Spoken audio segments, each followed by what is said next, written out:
ఐపీఎల్లో most successful జట్లలో Mumbai Indians ఒకటి. ఇప్పటికే 5 సార్లు ఛాంపియన్గా నిలిచింది. 5 సార్లు టైటిల్ అందుకున్న తొలి జట్టు ముంబై ఇండియన్సే. రోహిత్ కెప్టెన్సీలోనే ముంబై అద్భుతాలు చేసింది. అయితే గతేడాది కెప్టెన్ మారిపాడు. రోహిత్ను కాదని హార్దిక్ పాండ్యాకు ముంబై యాజమాన్యం పగ్గాలు అప్పగించింది. గుజరాత్ టైటాన్స్లో ఉన్న హార్దిక్ను తీసుకొచ్చి మరీ కెప్టెన్సీ ఇచ్చింది. ఈ ఎపిసోడ్ను అప్పట్లో అభిమానులు జీర్ణించుకోలేకపోయారు. రచ్చరచ్చ చేశారు. ముంబై మేనేజ్మెంట్కు వ్యతిరేకంగా నిరసనలతో హోరెత్తించారు. గ్రౌండ్లోని హార్దిక్ పాండ్యాను ట్రోల్ చేశారు. జట్టుగా ముంబై ఇండియన్స్ కూడా రాణించలేకపోయింది. 14 మ్యాచుల్లో జస్ట్ 4 మ్యాచ్లు మాత్రమే గెలిచింది. 10 మ్యాచుల్లో ఓడి పాయింట్ల పట్టికలో అట్టడుగున నిలిచింది. 5 సార్లు ఛాంపియన్గా నిలిచిన జట్టేనా ఇది అనుకునేలా ముంబై ఆట తీరు సాగింది. డ్రెస్సింగ్ రూమ్లోనూ గ్రూప్ వార్ అంటూ అప్పట్లో దుమారమే రేగింది. కానీ ఇప్పుడు పరిస్థితులు మారిపోయాయి. హార్దిక్ పాండ్యాని మరోసారి జట్టును నడిపించబోతున్నాడు. Team India one day test captain Rohit Sharma, Bharat టీ20 జట్టు కెప్టెన్ సూర్యకుమార్ యాదవ్, టెస్టుల్లో ఫ్యూచర్ కెప్టెన్గా ప్రశంసలు అందుకుంటున్న బుమ్రా కూడా ముంబైలోనే ఉన్నారు.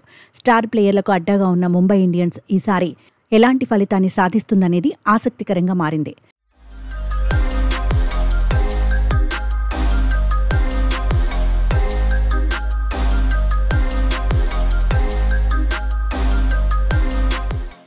రోహిత్ శర్మ, హార్దిక్ పాండ్యా మధ్య మంచి బాండింగ్ కనిపిస్తోంది.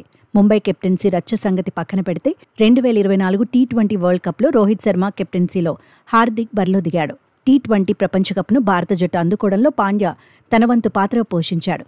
మొన్నటికి మొన్న ఛాంపియన్స్ ట్రోఫీలోనూ టీమిండియా సత్తా చాటింది. రోహిత్ కెప్టెన్సీలో ఛాంపియన్గా నిలిచింది. ఈ ప్రతిష్టాత్మక టోర్నీలోనూ హార్దిక్ పాండ్యా కీలకంగా నిలిచాడు. ఆల్రౌండర్గా తన రోల్కు న్యాయం చేశాడు. ఇప్పుడు ముంబై జట్టు తరపున కూడా రోహిత్ అనుభవం కెప్టెన్గా హార్దిక్కు ఉపయోగపడుతుందనే చర్చ ఉంది. బుమ్రా, సూర్యకుమార్ యాదవ్ సేవలు కూడా అడ్వాంటేజ్ కానున్నాయి. దీంతో టైటిల్స్ వేటలో ముంబై ఇండియన్స్ సిక్సర్ కొడుతుందని అభిమానులు అంచనాలు పెంచుకుంటున్నారు. అందుకు తగినట్టే జట్టు కూడా ఉంది. అయితే 18 కోట్లకు రిటైన్ చేసుకున్న బుమ్రా ఫిట్నెస్ పై ఇంకా అనుమానాలు ఉన్నాయి. అయినా ట్రెంట్ బౌల్ట్, దీపక్ చాహర్, శాంటన్తో బౌలింగ్ యూనిట్ బలంగానే ఉంది. ఇషాన్ కిషన్ను వదిలేయడంతో ఓపెనర్గా రోహిత్తో కలిసి రికెల్టన్ బరిలో దిగబోతున్నాడు. తెలుగు కుర్రాడు తిలక్ వర్మ సైతం ముంబై ఇండియన్స్కు కీలకం కాబోతున్నాడు.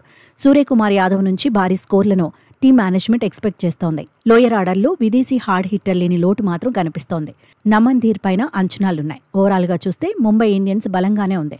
సమిష్టిగా రాణిస్తే మరోసారి టైటిల్ కొట్టేలాగే కనిపిస్తోంది.